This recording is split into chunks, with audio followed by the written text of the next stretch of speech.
संघर्ष है ना हार मानने की, अभी तो इतिहास रचना बाकी है, खत्म हो गई शाही लिखते हुए, जीतने का संघर्ष अभी बाकी है। नमस्कार मित्रों, Shri K R Anjana arts and commerce college धानेराना बीकॉम सेमेस्टर 1 ना विद्यार्थी मित्रों, આગળના વિડીયોની અંદર ફાઇનાન્શિયલ એકાઉન્ટની અંદર આપણે થોડી પ્રાથમિક માહિતી યુનિટ કયા કયા પૂછાશે, કઈ રીતનું તમારો સિલેબસ છે એના વિશે થોડી ચર્ચા કરી હતી। હવે આજે આપણે ફાઇનાન્શિયલ એકાઉન્ટની અંદર યુનિટ 3 ધંધાની ખરીદના હિસાબો વિશે થોડો ઘણો આપણે અભ્યાસ કરીશું।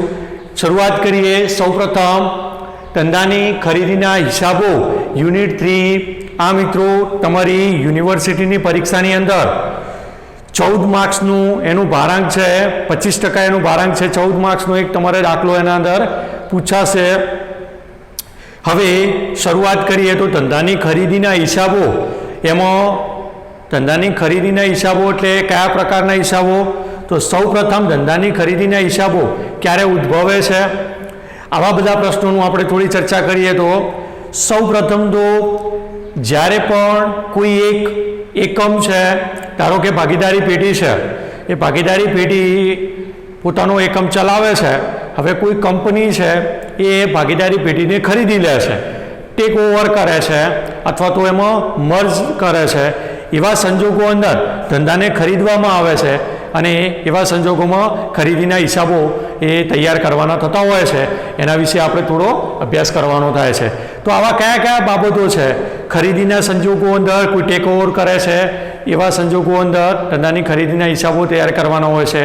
ઘણીવાર એવું હોય છે કે ભાગીદારો છે એને કંપની સ્વરૂપમાં રૂપાંતર કરવાનું નક્કી કરે કે આ ભાગીદારી પેઢીમાંથી આપણે કંપની સ્વરૂપમાં ધંધાને રૂપાંતરિત કરીએ। એવા સંજોગો અંદર ધંધાની ખરીદીના હિસાબો ઉદ્ભવે છે। ઘણી વખત હરીફાઈ છે, એ હરીફાઈને દૂર કરવા માટે એક અથવા એકથી વધુ એકમની અંદર, ધારો કે કોઈ બજારની અંદર ફક્ત 2 જેવી કંપનીઓ હોય છે કે જે અમુક પ્રોડક્ટ, અમુક દવા છે, દવાના સંજોગોમાં આવું ઘણીવાર બનતું હોય છે કે પ્રોડક્ટ દવા બનાવતી હોય છે। આવા સંજોગોમાં એક કંપની એવું નક્કી કરે છે કે જે બીજી કંપની એક જ છે એને આપણે ટેક ઓવર કરી દઈએ અથવા એને આપણે ખરીદી લઈએ તો પછી આપણો બજારની અંદર ઇજારો રહેશે। તો એવા કોઈ સંજોગો ઊભા થાય ત્યારે ધંધાની ખરીદીના હિસાબો તૈયાર કરવાના થતા હોય છે। જોઈએ આપણે 3-4 બાબતો અહીં મેં લખેલી છે કે કયા સંજોગો અંદર ધંધાની ખરીદીના હિસાબો તૈયાર કરવાના થતા હોય છે। જેમાં આપણે જોઈએ તો નવી સ્થાપિત કંપની પોતાનો ધંધો નવો શરૂ કરવાને બદલે કોઈ ચાલુ પેઢીનો ધંધો ખરીદી લે। જ્યારે પણ કોઈ એક કંપની છે કે એકમ છે એ બજારની અંદર ઉતરે છે ત્યારે એ નવેસરથી એમ કહેવાય ને એકડે એકથી શરૂઆત કરે એના કરતાં તો કોઈ કંપની સ્થપાયેલી છે કે કોઈ પેઢી, ભાગીદારી પેઢી સ્થપાયેલી હોય તો એ કંપનીને સીધો ખરીદી લે। એટલા માટે એના જે કસ્ટમરો છે કે એનો જે ધંધો છે એ ધંધામાં એ સ્થપાયેલી એની જે પાઘડી છે એ બધી એને મળી રહે છે, તો પછી એને બજારની અંદર ટકવું થોડું સરળ રહે છે। તો આવા સંજોગો અંદર જ્યારે કોઈ કંપની, બીજું કોઈ કંપની છે કે બીજું કોઈ ભાગીદારી પેઢી છે એને સીધું ખરીદી લે છે, એવા સંજોગો અંદર ધંધાની ખરીદીના હિસાબો આપણે તૈયાર કરવાના થતા હોય છે। બીજું છે કે ભાગીદારો તેમની પેઢીનું કંપનીમાં રૂપાંતર કરે। 3, 4, 5 ભાગીદારો જે ભેગા થઈને ભાગીદારી પેઢી ચલાવતા હોય, હવે એ નક્કી કરે છે એનું વધારે વિશાળ, એ ધંધાને વિસ્તૃત, એને વિશાળ ફેલાવવા માંગતા હોય એ સંજોગો અંદર એને કંપની સ્વરૂપ આપે છે ત્યારે એની મિલકતો અને દેવાનું મૂલ્યાંકન કરવાનું થતું હોય છે। એવા સંજોગો અંદર ધંધાની ખરીદીના હિસાબો તૈયાર કરવાના થતા હોય છે। ત્યાર પછી છે કે ખાનગી કંપનીનું જાહેર કંપનીમાં રૂપાંતર થાય। ઘણી વખત અમુક ખાનગી કંપનીનું જાહેર કંપનીમાં રૂપાંતર કરે એ સમયે પણ એની મિલકતો અને દેવાનું મૂલ્યાંકન કરવાનું થતું હોય છે।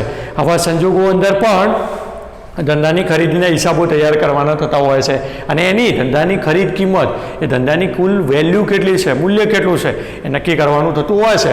ત્યાર પછી છે કે ભાઈ હરીફાઈ ટાળવા એક કંપનીનો ધંધો બીજી કંપની ખરીદી લે છે। મેં આગળ જેમ આપણે ચર્ચા કરી એમ કે ઘણી વખત બજારની અંદર પોતાનો ઇજારો સ્થાપવા માટે કોઈ એક કંપની છે કે જે બીજી જે કંપનીઓ હોય છે એને કદાચ ટેક ઓવર કરે કે એને મર્જ કરે કે આ રીતે એને ખરીદી લે।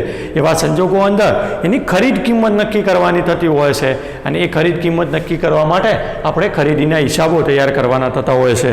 તો આપણે જે ચેપ્ટર ધંધાની ખરીદીના હિસાબો તૈયાર તૈયાર કરવાનું છે એના અંદર કઈ કઈ બાબતોથી આ ઉદ્ભવે છે ધંધાની ખરીદી, તો આ બાબતોથી લખેલી છે. એના સિવાય પણ ઘણી બધી છે, તમારી બુકની અંદર એની બધી થિયરી આપી દીધેલી છે. હું પ્રાથમિક ખાલી ચર્ચા કરું છું, બાકી તમારે એને જોઈ લેવાની રહેશે. તો એકાઉન્ટ ઓફ બિઝનેસ પરચેસની અંદર ધંધાની ખરીદીના હિસાબોની અંદર આ બાબતોના સંજોગો અંદર ધંધાની આપણે હિસાબો તૈયાર કરવાના થતા હોય છે. હવે થોડું આગળ આપણે જોઈએ. દેખો, જ્યારે ધંધાની ખરીદીના હિસાબોની અંદર સૌથી મહત્વનો પ્રશ્ન છે ખરીદ કિંમત. ધારો કે બે પક્ષકાર છે, એક પક્ષકાર ધંધો ખરીદનાર છે, એક પક્ષકાર ધંધો વેચનાર છે. આવા બે પક્ષકારો અંદર ધંધાની ખરીદીની અંદર સૌથી મહત્વનો પ્રશ્ન એ છે કે કેટલા રૂપિયાની અંદર એ ધંધો જે વેચનાર છે એ વેચે છે અને કેટલા રૂપિયાની અંદર ધંધો ખરીદનાર છે એ ધંધાને ખરીદે છે. એટલે સૌથી મહત્વનો પ્રશ્ન છે ખરીદ કિંમત. આપણે અહીં ખરીદ કિંમતની ગણતરી કરવી પડશે, ખરીદ કિંમત આપણે શોધવી પડશે. તો ખરીદ કિંમત કયા આધારે આપણે શોધીશું? તો ખરીદ કિંમત શોધવા માટેની મુખ્ય બે પદ્ધતિઓ છે. એક પદ્ધતિ છે અવેજની પદ્ધતિ અને બીજી પદ્ધતિ છે ચોખ્ખી મિલકતોની પદ્ધતિ. આપણે ખરીદ કિંમત શોધવાની થશે. હવે અવેજની પદ્ધતિ એટલે શું? તો અવેજની પદ્ધતિ અંદર જ્યારે પણ ધંધો ખરીદવામાં આવે છે ત્યારે ધંધો ખરીદનાર પક્ષકાર જે વેચનાર છે એને અમુક અવેજ આપશે. અવેજ સ્વરૂપે એને શું આપે છે? શેર આપે છે, ડિબેન્ચર આપે છે કે અમુક રોકડ રકમ આપે છે. તો એ રીતે એની કિંમત ડાયરેક્ટ કિંમત નક્કી થઈ જાય છે. ધારો કે કોઈ એક કંપની છે, એ કંપનીને 1 લાખ રૂપિયામાં કે 1.5 લાખ રૂપિયામાં ખરીદવામાં આવે છે, પણ એમાં 50,000 રૂપિયાના એને શેર આપવામાં આવે છે, 50,000 રૂપિયાના એને ડિબેન્ચર આપવામાં આવે છે અને 50,000 રૂપિયાને રોકડ આપવામાં આવે છે. એ અવેજ પદ્ધતિથી જેના અંદર અંદાજિત આપણી નક્કી કિંમત થાય છે, એ કિંમત એને ચૂકવવામાં આવે છે. તો અવેજની પદ્ધતિથી એની કિંમત નક્કી કરવામાં આવે છે. અને ત્યારબાદ બીજી પદ્ધતિ છે ચોખ્ખી મિલકતની પદ્ધતિ. ચોખ્ખી મિલકતની પદ્ધતિ અંદર એના મિલકતો છે, એના દેવા છે, મિલકતોનું મૂલ્યાંકન કરવામાં આવે. એ પણ બજાર કિંમતે ધ્યાનમાં લેવાની હોય છે. બધી મિલકતો દેવાને પણ ધ્યાનમાં લેવામાં આવે, એ પણ બજાર કિંમતે. મિલકતોમાંથી દેવા બાદ કરવામાં આવે અને એકમની કેટલી મિલકતો છે ચોખ્ખી, એ ચોખ્ખી મિલકતોની ગણતરી કરવામાં આવે છે અને ત્યારબાદ એના ઉપરથી એને ખરીદ કિંમત એને ચૂકવણી કરવામાં આવતી હોય છે. તો આપણે સૌ પ્રથમ થોડી અવેજની પદ્ધતિ અંદર 2-4 પોઈન્ટો છે એના વિશે થોડી ઘણી આપણે ચર્ચા કરીએ. તો સૌ પ્રથમ જો અવેજની પદ્ધતિ અંદર ધંધાની ખરીદ કિંમત પેટે કેટલી રકમ આપવાનું નક્કી કર્યું તે દાખલામાં આપવામાં આવે છે. એટલે કે એની રકમ કે કેટલે રૂપિયા એને ધંધો ખરીદનાર એક પક્ષકાર છે, તો ધંધો ખરીદનારને એક ધંધો વેચનાર છે, તો ધંધો ખરીદનાર પક્ષકાર એ કેટલામાં ધંધો ખરીદે છે એ અંદર રકમ એની લખેલી હોય છે, નક્કી કરેલી હોય છે. હવે જો આવી કિંમત લખેલી હોય તો ત્યાં જ આપણને ખરીદ કિંમત ત્યાં મળી જાય છે. પણ જો કિંમત લખેલી ન હોય અને આપણને ધંધાની અંદર એવું કીધું હોય કે ભાઈ અમુક ટકા કે અમુક રૂપિયાના શેર આપવામાં આવ્યા છે, અમુક રૂપિયાના ડિબેન્ચર્સ આપવામાં આવ્યા છે અને રોકડ આપવામાં આવશે તેમ જણાવવામાં આવે છે ઘણી વખત એક્ઝામ્પલની અંદર. હવે આમ એવું કહેવામાં આવે છે કે 50,000 રૂપિયાના શેર આપવામાં આવે છે, 50,000 રૂપિયાના ડિબેન્ચર આપવામાં આવે છે અને બાકીની રકમ રોકડમાં ચૂકવવામાં આવે છે. તો આ બાકીની રકમ એટલે શું? તો એવા સંજોગો અંદર આપણે અવેજની પદ્ધતિએ ગણતરી કરી શકીશું નહીં, કારણ કે આપણને બાકીની રકમ એ કેટલી રૂપિયા છે, કેટલી બાકીની રકમ રોકડમાં, તો રોકડ રૂપિયા કેટલા ચૂકવવામાં આવે છે એ આપણી પાસે રકમ હોય નહીં. તો એવા સંજોગો અંદર આપણે ફરજિયાત ચોખ્ખી મિલકતોની પદ્ધતિએ જ ગણતરી કરવી પડશે. તો અહીં અવેજની પદ્ધતિ પછી સેકન્ડ પદ્ધતિ છે આપણી ચોખ્ખી મિલકતની પદ્ધતિ. જેના અંદર ચોખ્ખી મિલકતની પદ્ધતિ અંદર સૌથી પહેલાં આપણે તો જે ચોખ્ખી મિલકતો શોધવી પડશે. ચોખ્ખી મિલકતો એટલે આપણે ખરીદ કિંમત એને કહીશું. તો ચોખ્ખી મિલકતો બરાબર લીધેલી મિલકતોમાંથી લીધેલ દેવા. એટલે જે એકમના જે મિલકતો છે એ મિલકતોને આપણે બધી જે પણ ખરીદનાર પક્ષકાર છે એને કઈ કઈ મિલકતો ખરીદી છે, લીધી છે, આખા દેવાઓ જે પણ જૂનું વેચનાર છે એના જે મિલકતો છે બધી મિલકતો લઈ લે છે કે અમુક મિલકતો લે છે. દેવા છે તો બધા દેવાઓ લઈ લે છે કે અમુક દેવાઓ છોડીને બાકીના દેવાઓને લઈ લે છે. તો જેટલી મિલકતો અને દેવાઓ, જેટલી લીધેલી મિલકતો એમાંથી દેવાઓ બાદ કરશો એટલે આપણને ચોખ્ખી મિલકતો મળશે. હવે પહેલો પોઈન્ટ છે આપણે ચોખ્ખી મિલકતો શોધીશું. અહીં પણ એક પોઈન્ટ વધારાનો જે છે કે મિલકતો અંદર કોનો સમાવેશ થશે, દેવાની અંદર કોનો સમાવેશ થશે. મિલકતોમાં કોનો સમાવેશ નહીં કરીએ અને દેવાની અંદર કોનો સમાવેશ નહીં કરીએ, એ પણ બાબતો આપણે દાખલાની અંદર જોવાની રહેશે.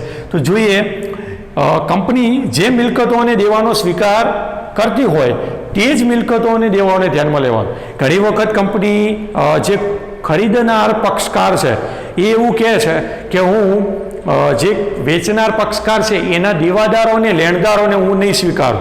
એટલે કે ભાઈ દેવાદારો અને લેણદારો સિવાયની બધી મિલકતો અને દેવાઓને હું ખરીદશે અથવા તો એને લેશે. તો એવા સંજોગો અંદર જે મિલકતો છે અથવા જે દેવાઓ છે એને જે સ્વીકારે છે તે જ મિલકતો અને દેવાનો આપણે અહીં સમાવેશ કરીશું.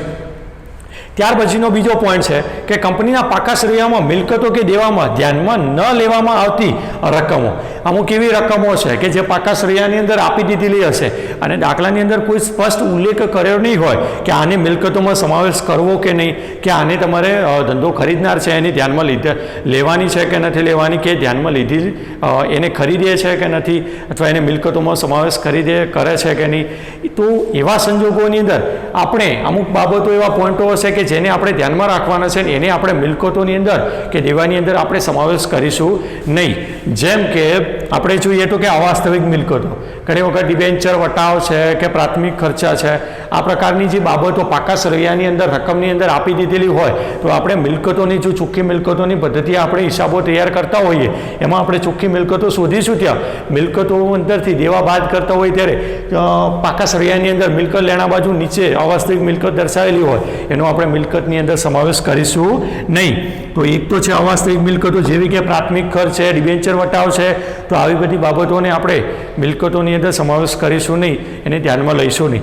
ત્યાર પછી છે નફા નુકસાન ખાતાની બાકીઓ.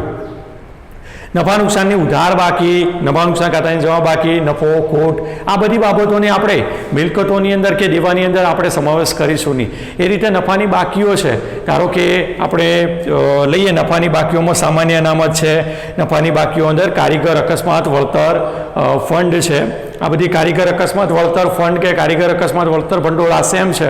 આ મોટાભાગે જ્યારે પણ કોઈ ધંધાનો જે નફો થાય છે નફામાંથી અમુક ટકા રકમ અનામત તરીકે રાખવામાં આવે છે. જો એ પ્રકારનું નુકસાન કે એ પ્રકારનો ખર્ચો થાય છે તો એને ચૂકવવામાં આવે છે વર્ષના અંતે. પણ આવો પ્રકારનો કોઈ ખર્ચ થતો નથી તો પછી એ ભાગીદારો પોતાના મૂડી ખાતે રકમને લઈ જાય છે અને નફા અંદર એને ભેળવી દે છે અને ભાગીદારો એને વેચી નાખે છે. તો આવી જે નફાની બાકીઓ છે એનો આપણે જ્યારે પણ ચોખ્ખી મિલકતો શોધીશું ત્યારે એનો સમાવેશ કરીશું નહીં, અને મિલકતોમાં કે દેવામાં આપણે એનો સમાવેશ કરવાનો નથી. એ જ રીતે મૂડી ખાતાની કે ચાલુ ખાતાની બાકીઓ પણ પાકા સરિયાની અંદર આપી દીધેલી હોય રકમો તો એનો પણ આપણે ધ્યાનમાં લેવાની નથી. એ જ રીતે તમે સામે જોશો તો કારીગર નફા ભાગ ફંડ, કારીગર અકસ્માત વળતર ભંડોળ એ નફાની એક બાકી છે, પણ કારીગર નફા ભાગ ફંડ એ એક પ્રકારનું દેવું છે. હવે આવી રકમો જે આપી દીધેલી હોય એને દેવાની અંદર આપણે સમાવેશ કરવાનો છે. એ જ રીતે બચત ફંડ આપી દીધેલું હોય, ગ્રેજ્યુએટી ફંડ આપી દીધેલું હોય, પેન્શન ફંડ આપી દીધેલું હોય, કે પછી કારીગરોનો પ્રત્યેનું આ બધો દેવા છે જેને આપણે દેવામાં સમાવેશ કરીને એને મિલકતોમાંથી બાદ કરીશું અને દેવામાં એનો સમાવેશ આપણે કરવાનો રહેશે. તો આ બાબતો પણ ખાસ નોંધી દેજો કે આવી જે નફાની અમુક કારીગરો માટેનો અમુક દેવા છે તો એનો આપણે દેવાની અંદર સમાવેશ કરીશું. હવે આ છે આપણે ધંધાની ખરીદીના હિસાબોની પ્રાથમિક માહિતી કે જેના અંદર આપણે ધંધાની ખરીદીના હિસાબો શું છે, કઈ રીતે એની નોંધ કરવામાં આવી એના વિશે થોડી ઘણી આપણે ચર્ચા કરી.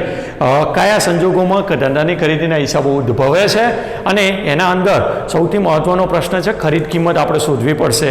ધંધો જ્યારે ખરીદવામાં આવે છે તો ખરીદ કિંમત એ મેઇન પ્રશ્ન છે. એ શોધવામાં આપણે બે પદ્ધતિઓ છે, અવેજની પદ્ધતિ અને ચોખ્ખી મિલકતોની પદ્ધતિ. જ્યારે અવેજની પદ્ધતિ અંદર રકમ આપી દીધેલી હોય અથવા તો એટલા શેર એટલા ડિબેન્ચર કે આ રીતની રકમ આપી દીધેલી હોય એમાં પણ જો સ્પષ્ટ એને ઉલ્લેખ એ ટાઈપનું કર્યો હોય કે અમુક ટકા શેર આપ્યા, અમુક ટકા ડિબેન્ચર આપ્યા અને બાકીની રકમ રોકડ ચૂકવી, તો બાકીની રકમ એટલે કેટલી રકમ, તો એ આપણી પાસે નથી. તો એવા સંજોગોમાં આપણે ચોખ્ખી મિલકતની પદ્ધતિએ જ ગણતરી કરવી પડશે, જેમાં આપણે મિલકતો અંદરથી દેવા બાદ કરી અને ચોખ્ખી મિલકતો આપણે શોધીશું. એમાં પણ કોનો સમાવેશ કરવાનો છે, કોનો સમાવેશ નથી કરવાનો એ તમારે ખાસ જોવાનું રહેશે. હવે અહીં નીચે મેં થોડી ગણતરી કરી છે કે આપણે દાખલો ગણીશું તો સૌથી પ્રથમ આપણે શું કામ કરીશું, તો સૌથી પ્રથમ તો આપણે ચોખ્ખી મિલકતો શોધી કાઢવાની છે. ચોખ્ખી મિલકતો એટલે કે કુલ મિલકતોમાંથી કુલ દેવા આપણે બાદ કરીશું. એમાં ખાસ ધ્યાન રાખવાનું છે આપણે કે મિલકતોની બજાર કિંમત જ આપણે ધ્યાનમાં લેવાની છે. દેવા હોય તો દેવા પણ બજાર કિંમતે જ આપણે ધ્યાનમાં લેવાના રહેશે. ત્યારબાદ આપણે ખરીદ કિંમત એટલે કે આપણે એને કઈ જ્યારે પણ મિલકતોમાં ચોખ્ખી મિલકતો આપણે શોધીશું, શોધ્યા પછી એની જે મિલકત થાય છે, ધારો કે 1,50,000 રૂપિયા ચોખ્ખી મિલકતો આપણે એમને ચૂકવવાની થઈ, મિલકતોનું ને દેવાનું મૂલ્યાંકન કરતા 1,50,000 રૂપિયા આપણે ખરીદનારે વેચનારને ચૂકવવાના થાય છે. તો એ રૂપિયા એ કયા સ્વરૂપે ચૂકવે છે એનું પણ આપણે એ રોકડમાં ચૂકવે છે, શેરમાં ચૂકવે છે, ડિબેન્ચર આપીને ચૂકવે છે કે કયા સંજોગોમાં ચૂકવે છે એનું પણ આપણે એ જે ખરીદ કિંમત નક્કી થાય છે એ શેર મૂડી, જામીનગીરી પ્રીમિયમ આ પણ અંદર આવશે. જો હોય તો શેર ઉપર જ્યારે જામીનગીરી પ્રીમિયમ હોય તો એ પણ, ત્યારબાદ ડિબેન્ચર, રોકડ કે બેંક કયા સ્વરૂપમાં ચૂકવે છે. તો ચોખ્ખી મિલકતો શોધ્યા પછી આની આપણે એક પત્રક છે, ચૂકવણીનું પત્રક, એ પણ આપણે તૈયાર કરીશું. ત્યાર પછી છે આપણે પાઘડી. અહીં એક પોઈન્ટ બીજો પાઘડીનો આવે છે મિત્રો. પાઘડી, ધારો કે આપણે એક એક્ઝામ્પલ લીધું જેમ કે 1,50,000 રૂપિયા ચૂકવણી થાય છે, ચૂકવવાના એના થાય છે.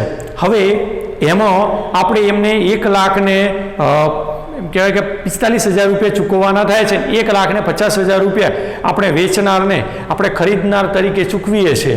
તો એવા સંજોગોમાં આપણે 5,000 રૂપિયા વધારે ચૂકવીએ છીએ. તો જે વધારાની રકમ ચૂકવો છો એ આપણી પાઘડી છે. અહીં એક બાબત મિત્રો બીજી ખાસ આપણે ધ્યાનમાં લેવાની છે. આપણે જ્યારે ધંધાની ખરીદીના હિસાબો તૈયાર કરીએ છીએ ત્યારે આપણે ખરીદનારના ચોપડે હિસાબો તૈયાર કરવાના છે. વેચનારના ચોપડે આપણે કોઈ અહીં હિસાબો તૈયાર કરવાના નથી કે આપણે કોઈ નોંધ કરવાની નથી. આપણે અહીં ખરીદીના હિસાબોમાં આપણે જે ધંધો ખરીદનાર છે એ ખરીદનારના ચોપડે આપણે હિસાબો તૈયાર કરવાના છે. તો અહીં પાઘડી બરાબર ખરીદ કિંમત માઇનસ ચોખ્ખી મિલકત. ખરીદ કિંમત એટલે આપણે 1,50,000 રૂપિયા આપણે નક્કી કર્યું કે આને 1,50,000 રૂપિયા ચૂકવવાના છે. આપણે એની 1,50,000 રૂપિયામાં ધંધો આપણે ખરીદીએ છીએ. પણ મિલકતોનું જ્યારે મૂલ્યાંકન કરો છો ત્યારે એની મિલકતોમાંથી દેવા બાદ કરતા 1,45,000 રૂપિયા જ થાય છે. તો આવા સંજોગોમાં આપણે 5,000 રૂપિયા વધારે ચૂકવીએ છીએ. એ શું છે? એ પાઘડીની રકમ છે. પણ એનાથી ઘણી વખત ઉલટું પણ બને છે. ધારો કે તમારી જે ખરીદ કિંમત છે, તમે જે નક્કી કરી છે 1,45,000 રૂપિયા તમે ચૂકવવાનું નક્કી કર્યું છે અને તમે મિલકતોને દેવાનું મૂલ્યાંકન કરતા એની મિલકતોમાંથી દેવા બાદ કરતા ચોખ્ખી મિલકતો એની 1,50,000 રૂપિયા રહે છે. તો એવા સંજોગોમાં જે ધંધો ખરીદનાર છે એને 5,000 રૂપિયાનો લાભ થાય છે. તો એ રકમ એ એની મૂડી અનામત છે. એ પછી એ ધંધાના બાકીના જે ખર્ચાઓ છે ચૂકવવા માટે એ મૂડી અનામતની એ રકમ જે 5,000 રૂપિયા છે એ એને વાપરશે. પણ એ એની રકમ છે વધારે, એ રકમને મૂડી અનામત કહેવાય છે. એટલે અહીં ખાસ આપણે જોઈ લેવાનું છે કે પાઘડી બરાબર ખરીદ કિંમતમાંથી ચોખ્ખી મિલકતો બાદ કરશો તો તમને પાઘડી મળશે. પણ આવા સંજોગોમાં જો ચોખ્ખી મિલકતની રકમ વધારે હોય અને ખરીદ કિંમતની રકમ ઓછી હોય તો એ તમને મૂડી અનામતની રકમ મળશે. એટલે કે મૂડી અનામત બરાબર ચોખ્ખી મિલકતો માઇનસ ખરીદ કિંમત. હવે આપણે પાઘડીની ગણતરી કર્યા પછી ચોથું સ્ટેપ છે આપણે આમ નોંધો. આ બધી રકમો જે પણ આપણે ગણતરી કરો છો એમાં ખરીદ કિંમતનો હોય છે, પેલા જે વેચનાર છે એના બધી એકમ મિલકતો આપણે ખરીદો છો, દેવા પણ એના આપણે લો છો. તો આ બધી બાબતો જે છે એની આપણે એક સ્ટેપ બાય સ્ટેપ આપણે નોંધ પણ કરવાની થશે. આમ નોંધો પણ આમ નોંધો દ્વારા પછી આપણે પત્રકની અંદર પાકાસરિયાની અંદર લાસ્ટમાં આપણે નોંધ કરવાની થશે. તો ચોથું કામ છે આપણે આમ નોંધો લખવાનું અને પછી છે આપણે પાકું સર્વે તૈયાર કરવાનું. અહીં આમ નોંધો સૌથી ઇમ્પોર્ટન્ટ છે. એક્ઝામની અંદર તમારે આમનોંધો જ લખવાની થશે. ખરીદ કિંમત નક્કી કર્યા પછી એની આમનોંધ કરવાની થશે. એ આપણે જોઈશું. મને આશા છે કે મેં જે અહીં ધંધાની ખરીદીના હિસાબો વિશે થોડી પ્રાથમિક માહિતીની થોડી ચર્ચા કરી છે તમને ખ્યાલ આવ્યો હશે. આ જે બોર્ડ ઉપર લખેલી વિગતો છે એ અને સાથે સાથે તમારે બુકની અંદર પણ આ બધી વિગતો ઓલરેડી છે જ. એની થોડી જોજો, ચોપડાની અંદર લખવાનો પ્રયત્ન કરજો. નેક્સ્ટ ટાઈમની અંદર આપણે મળીશું એટલે થોડી ઘણી એની વિશે વધારે માહિતી ચર્ચા કરી કદાચ આઈ થિંક આપણે આમનોંધ ઉપર જઈશું અને આમનોંધો લખીને ચર્ચા કરશો. ત્યાર પછી આપણે એક્ઝામ્પલ ગણીશું એટલે વધુ સારી રીતે આપણને ખ્યાલ આવશે. Thank you.